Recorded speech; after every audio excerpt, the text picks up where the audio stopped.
Hello, everyone. Hail and welcome to this week's episode of Midgard Musings. We're live on Facebook now. Really appreciate everybody tuning in today. It's a brutally hot summer day out. First day of July. Definitely feels like summertime here in the Middle Tennessee area.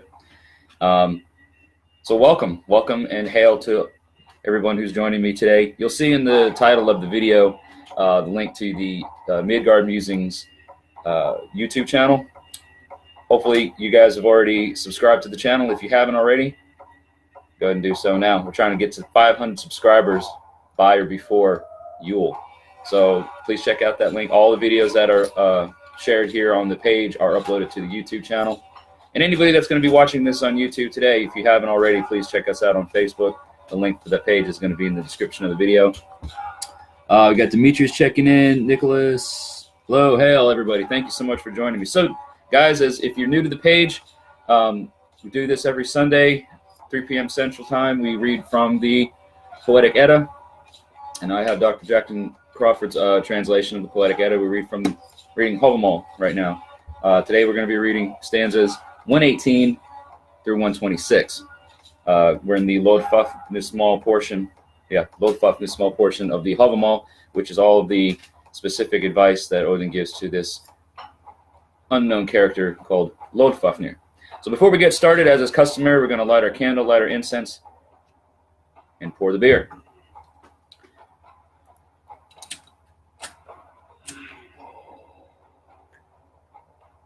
Okay. Now, I usually tell you every week what incense I'm burning.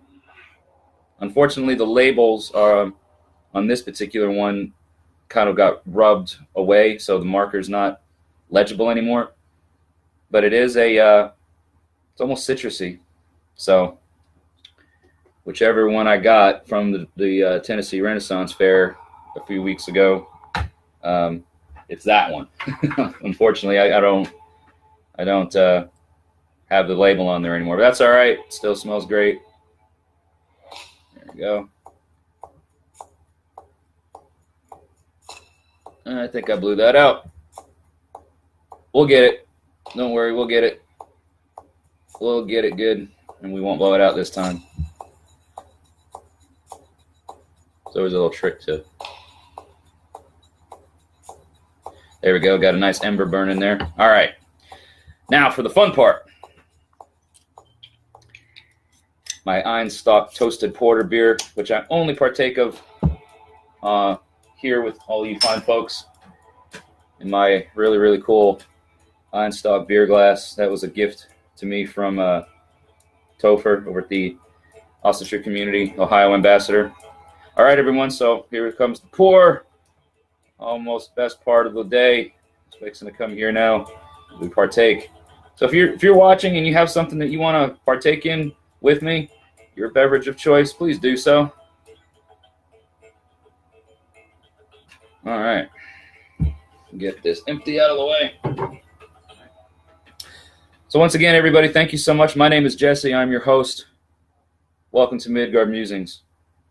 Hail and Skull.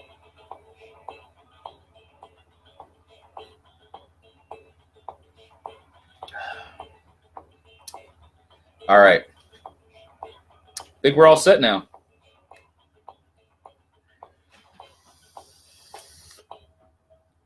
Everybody hear that music all right? There we go. Okay.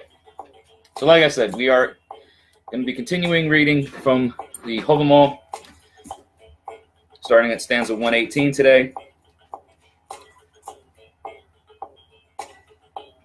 So like I said, this is kind of halfway or towards the end of the Loddfáfnismál. Well, it's not towards the end, but it's towards the end of one of the stanzas. So let me start with 117, and then we'll continue with 118. Stanza 117 says, "I counsel you, Loddfáfnir, if you'll take my advice, you'll profit if you learn it. It'll do you good if you remember it. Never let a bad man know of your misfortune, for you will never profit at all for telling him about it." And then stanza 118 says, "I saw a bad woman's words bite a man in the neck. A lying tongue was his death, and not even with good cause." So stanza 119 is, I counsel you, Loddfáfnir, if you take my advice, you'll profit if you learn it. It'll do you good if you remember it. If you have a friend and you trust him, go and visit him often. Weeds and high grass will grow on a path that nobody travels. So this is a stanza that's reminiscent of a previous stanza on Hávamál. I want to say it's somewhere around stanza 44 says, if you have a good friend and really trust him and want good to come of your friendship, you should speak your mind with him, exchange gifts, visit him often. So this is another piece of advice that's being reiterated to Loddfáfnir, to spend time with your friends, your good friends, the ones that you can trust. Spend time with them, visit them often, otherwise the road between you will become overgrown, quite literally. You're going to that relationship could become estranged. So spend time with your friends, with your good friends, and good will come of it. Stanza 120 is, I counsel you, Loddfáfnir, if you'll take my advice, you'll profit if you learn it. It'll do you good if you remember it. Get a good man to teach you the runes, and learn a healing spell while you live.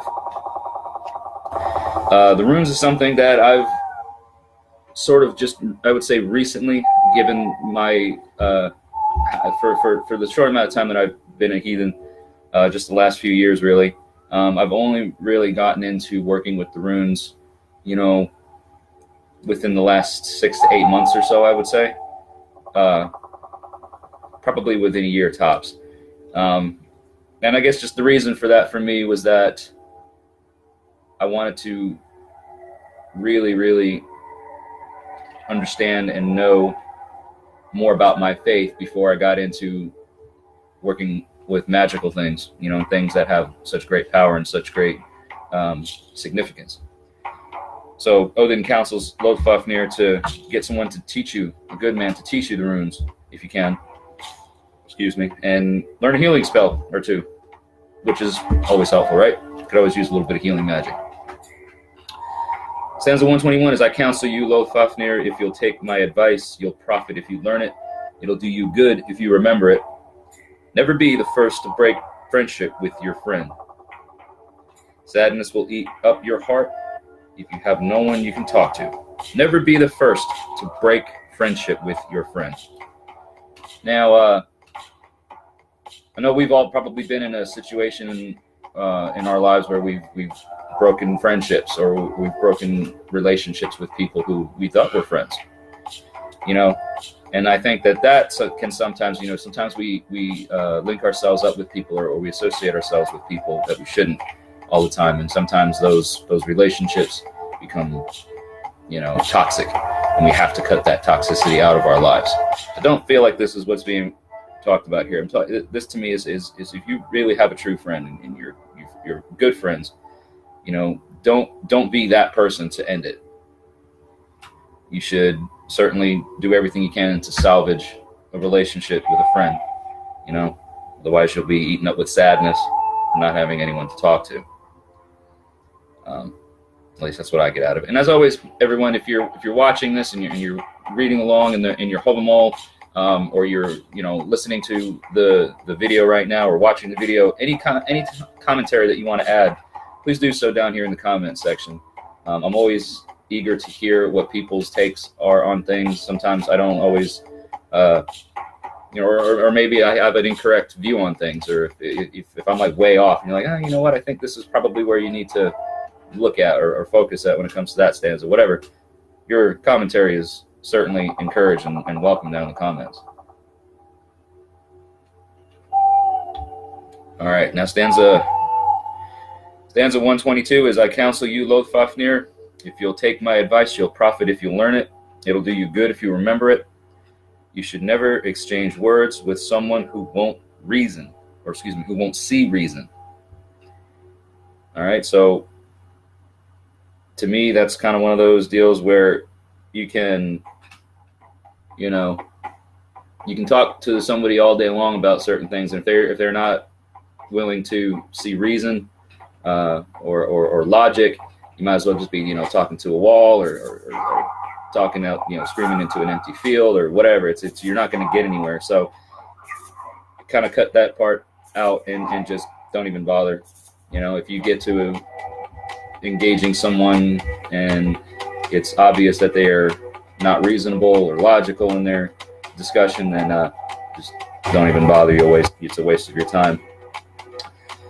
Stanza 123 is sort of in the same vein. It says, you will never get a reward for speaking with a bad man, but a good man will make you happy with his praise. So it continues on from the previous stanza by saying that if you speak with somebody or you try to engage somebody that has no reason, don't exchange words with them, because you won't get anything out of it. If you have somebody that's a reasonable person and who can offer to the conversation, sound reasoning and logic and all those types of things, it'll make you happy. It'll make both sides happy, because you're obviously able to get somewhere in the conversation. 124 is, men become friends when they can share their minds with one another. Anything is better than being lied to. A real friend will disagree with you openly. So these last three stanzas, 123 through 124, sort of all link itself to the previous verse, or to the previous stanza. You won't get a reward by trying to exchange words with someone who can't use reason or logic. And then at the same time, people grow, and you get a benefit from exchanging words with somebody. It's kind of like you're sharpening each other's wits, or each other's minds. Of course, anything is better than being lied to. And then real friends will disagree with you right face to face, guys, right? I would hope that any of my friends, they see me doing something that's wrong or not wholesome or unhealthy or something that could be detrimental, rather than trying not to hurt my feelings. I would hope that they would say, hey man, snap out of it, or give me that kind of proverbial pat on or smack in the head, wake up kind of thing. Or like I said, it's just disagreeing with somebody. It doesn't mean that you're not friends. It's better to be openly honest with somebody than to lie behind their back, or to lie to their face even, and just to try and save face. I will respect somebody a whole lot more that's honest with me, even if the honesty and the truth hurts. All right, stanza 125. I counsel you, Loddfáfnir, if you'll take my advice, you'll profit if you learn it. It'll do you good if you remember it. Don't speak even 3 words with a man worse than you. Often, the better man will lose when a worse man fights him. So for me, it's again in the same vein of some of the previous stanzas, wasting your time talking with those who can't, be reasoned with. And this part of this stanza kind of, to me, it's almost like if you were to like fight with a kid, or parents trying to control their 2-year-old or 3-year-old when they're really little. The child is a lesser person, right, in all literal senses, or worse or less, or they're not really equipped to beat you physically, or overcome you, but they can wear you down. Like trying to get a 2-year-old to go to bed when they don't want to go to bed, right? So it's kind of like in that sense, if they may not be bigger than you or stronger than you, but they can wear you down in other ways. So it's best just to not even, pick your battles. I feel like this is what it's saying. Pick your battles, choose them wisely, because you'll oftentimes find yourself on the losing end of somebody that's worse or less than you. All right, so we have one stanza left, stanza 126 for today.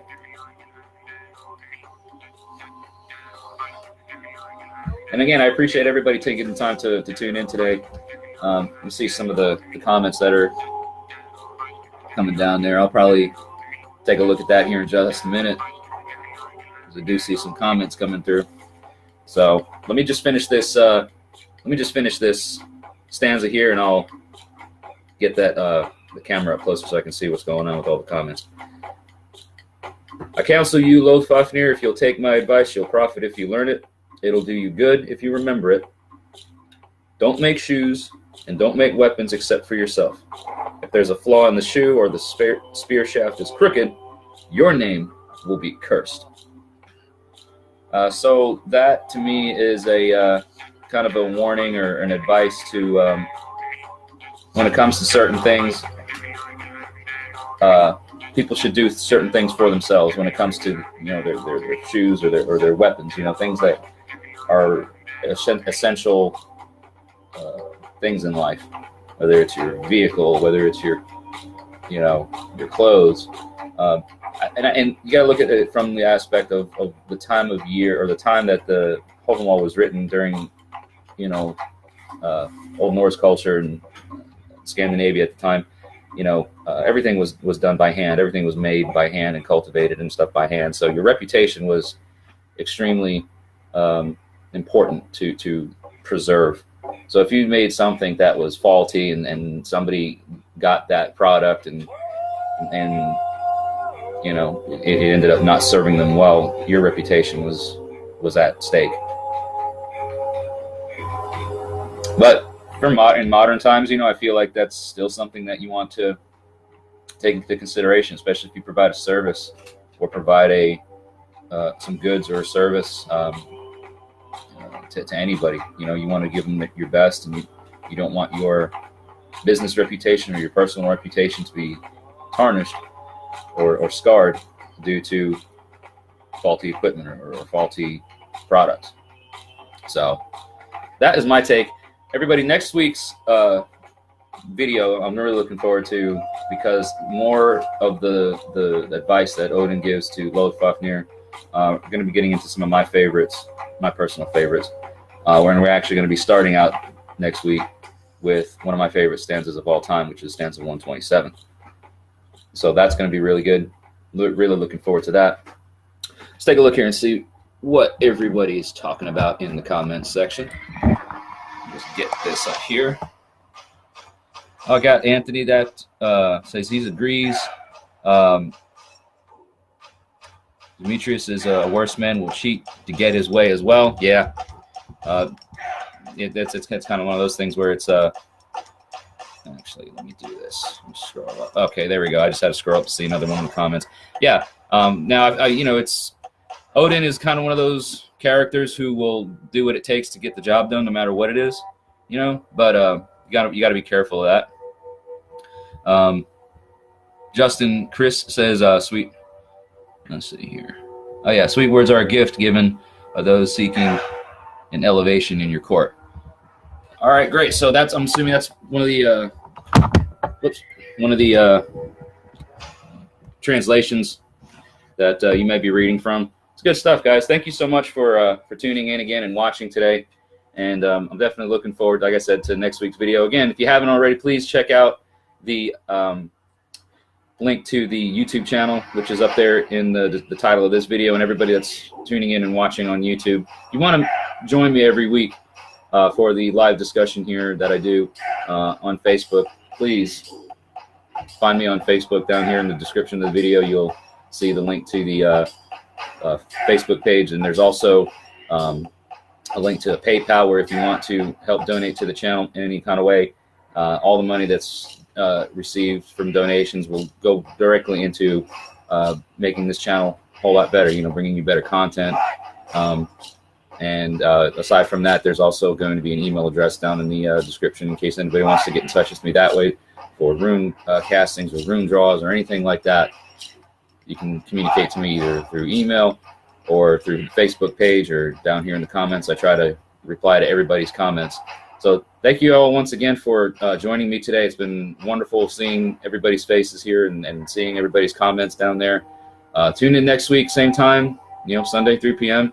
And we'll continue on finishing the Hávamál. We have just about a month left now before we are done with that part of the Poetic Edda. We got a lot of other cool stuff lined up and planned for future videos. So definitely please have those notifications turned on or the Facebook page. Turn that bell notification on once you subscribe to the YouTube channel if you want to be notified every time I upload a video. Anyways, my friends, thank you again so much for joining me today. Hail and Skull to all of you, and I'll see you all again in the next video.